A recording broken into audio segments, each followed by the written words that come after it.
Hello, I'm Essay, your AI essayist. Please note that all content, audio and video in this presentation are AI generated.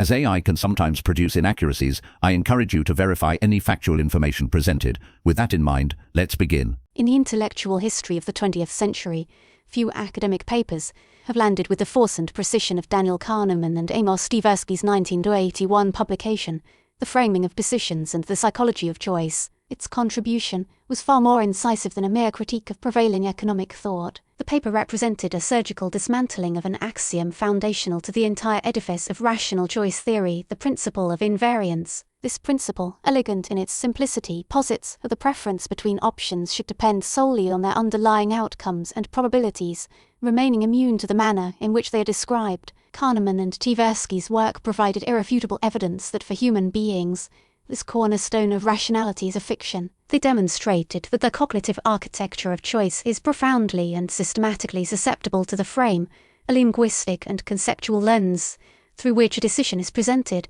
The intellectual target of their inquiry was the venerable expected utility theory, a normative masterpiece developed by John von Neumann and Oskar Morgenstern. For decades, this theory had served as the dominant model of decision-making under risk, prescribing how an idealized, rational agent ought to behave to maximize utility. Its axioms of completeness, transitivity, and particularly invariance formed a coherent and mathematically tractable system. The theory's descriptive power, its ability to predict the actual choices of real people, was a separate and more vulnerable matter. Scholars had long observed isolated anomalies, but these were frequently dismissed as noise, random errors, or failures of experimental control. The genius of Kahneman and Tversky was to reveal that these were symptoms of a fundamental mischaracterization of human psychology. People's deviations from the axioms were predictable, consistent, and rooted in cognitive processes that could be systematically investigated. The paper's central exhibit, a thought experiment of devastating clarity,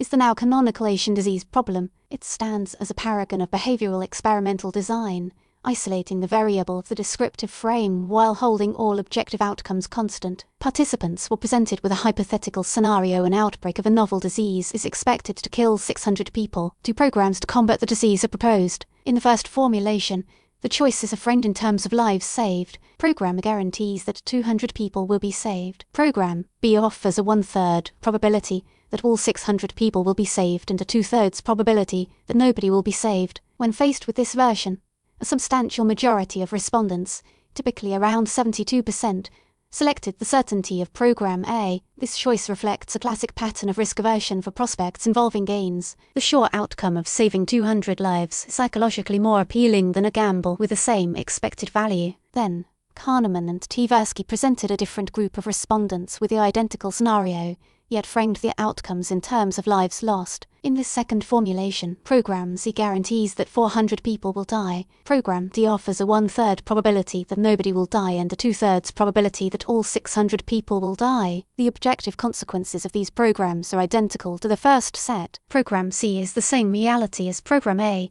leaving 200 people alive, and Program D is the same reality as Program B. However, the psychological response underwent a dramatic reversal. In this loss frame, an overwhelming majority, typically around 78%, rejected the certain loss of 400 lives and instead chose the gamble offered by Program D. They became risk-seeking. The simple act of relabeling the outcomes from a positive frame of gains to a negative frame of losses flipped a modal preference from risk aversion to risk-seeking. This clean, powerful result constituted a fatal blow to the descriptive validity of the invariance principle, a decision-maker's stable preference field, a concept central to rational economic models, appeared to be an illusion. The preference was constructed in the moment, profoundly shaped by the language of the choice. The finding moved the discourse from discussing whether people are rational to investigating how their systematic deviations from rationality are structured. The intellectual ground for this paradigm shift had been prepared. The essential precursor was Herbert Simon's concept of bounded rationality. Simon's work in the 1950s introduced the revolutionary idea that human cognitive capacities are limited. People are satisficers, seeking outcomes that are good enough, rather than optimizers, meticulously calculating the single best course of action. Simon's framework legitimized the study of cognitive limitations, creating an intellectual climate where the search for systematic psychological principles governing economic choice became a valid scientific pursuit. Furthermore, the 1981 paper, was a direct and sophisticated extension of Kahneman and Tversky's own prior collaboration, a 1974 article in Science, Judgment Under Uncertainty, Heuristics and Biases, had already identified the mental shortcuts, or heuristics, that people employ to make complex judgments. That work catalogued cognitive mechanisms like representativeness and availability, showing how these efficient but fallible rules lead to predictable errors in probability assessment. The 1981 paper on framing elevated this research program. It moved from cataloguing cognitive biases to proposing a formal theoretical structure that could explain their consequences for decision-making under risk. The Asian disease problem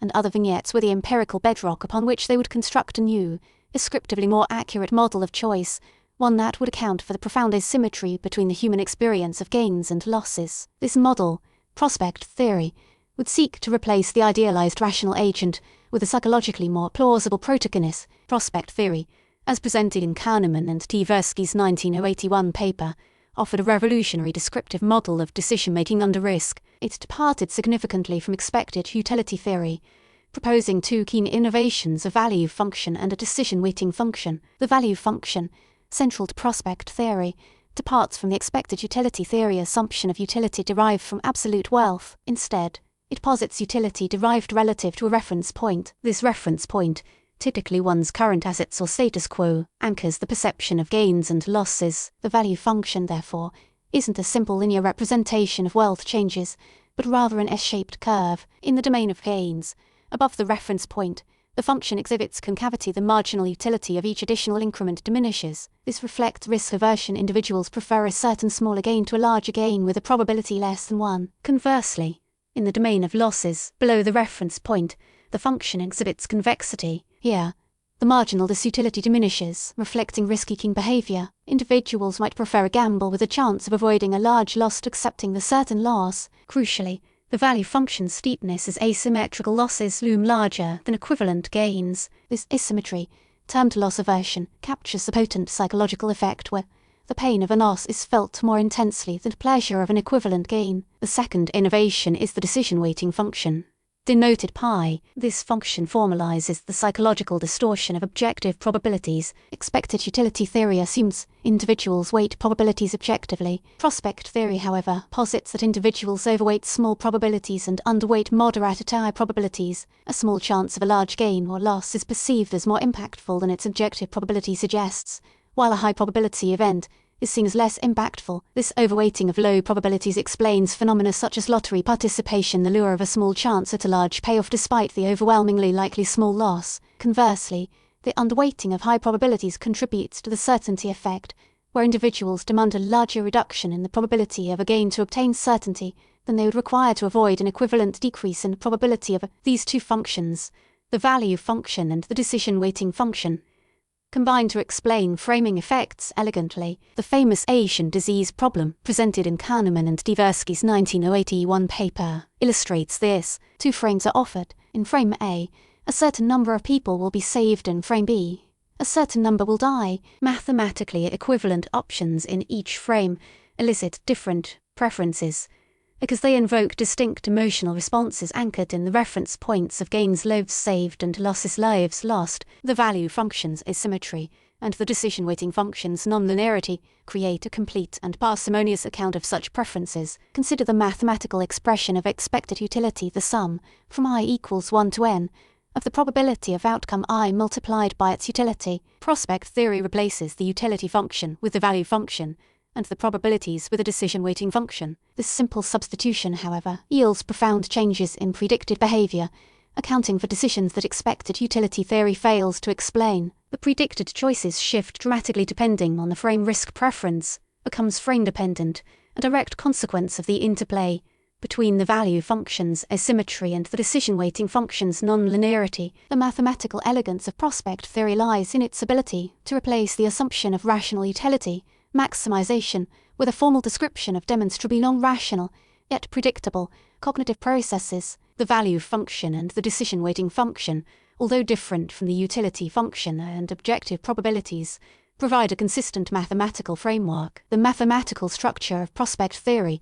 though differing significantly from expected utility theory, allows for precise numerical predictions, subject to estimation of the parameters of the value and decision-weighting functions. These predictions are robustly supported by the Asian disease problem, demonstrating the power of prospect theory to explain experimentally observed framing effects. The formal mathematical structure of the theory, therefore, directly addresses the observed deviations from expected utility. The model, therefore, offers a powerful alternative, a better description of actual human decision-making than expected utility theory. The enduring impact of Kahneman and Tversky's 1981 paper, The Framing of Decisions and the Psychology of Choice, transcends its contribution to the nascent field of behavioral economics. Its true legacy lies in its fundamental reshaping of our understanding of human rationality itself. The paper challenged the prevailing neoclassical economic model of rational utility, maximization, proposing instead a formal description of predictable, yet demonstrably non-rational cognitive processes. This shift from idealized econs to realistic humans redefined the very parameters of economic modeling. Central to their argument is prospect theory,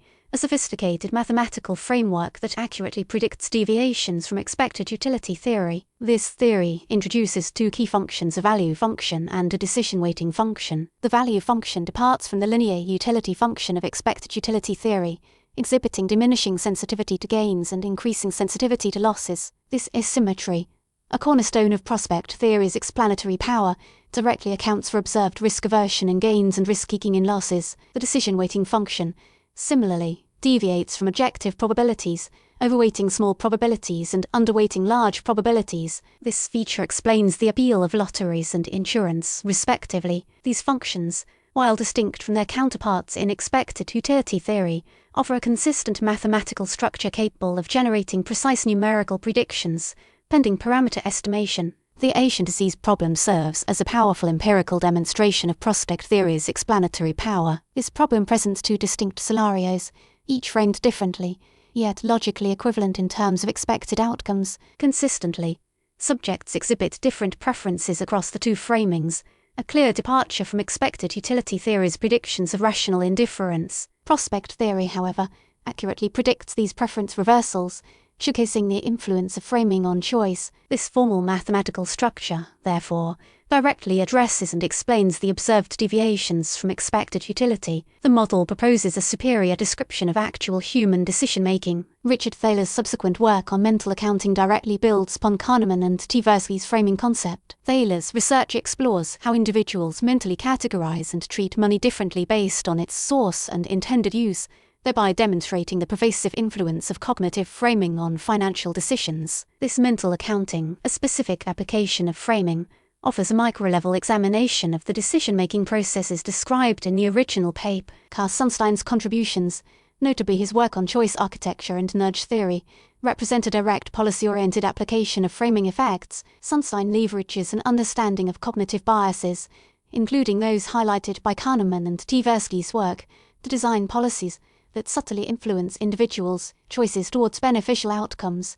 For example, the optimal placement of healthy food options in a cafeteria or the design of default options in retirement savings plans. The inherent predictability of irrational choices predictable thanks to Kahneman and Tversky's work allowed for the development of these choice architecture interventions, illustrating the practical relevance of prospect theory. The robustness of framing effects has been extensively verified and replicated across numerous studies, cementing their status as some of the most reliable findings in the social sciences. However, sophisticated critiques exist regarding external validity. The specific framing effects observed in controlled laboratory settings may not always translate directly to real-world contexts. The generalizability of laboratory findings remains a subject of ongoing debate and further research, emphasizing the complexity of applying theoretical models to diverse real-world situations. In conclusion, Kahneman and Tversky's 1981 paper effected a revolution. The paper's true legacy lies not in merely establishing behavioral economics,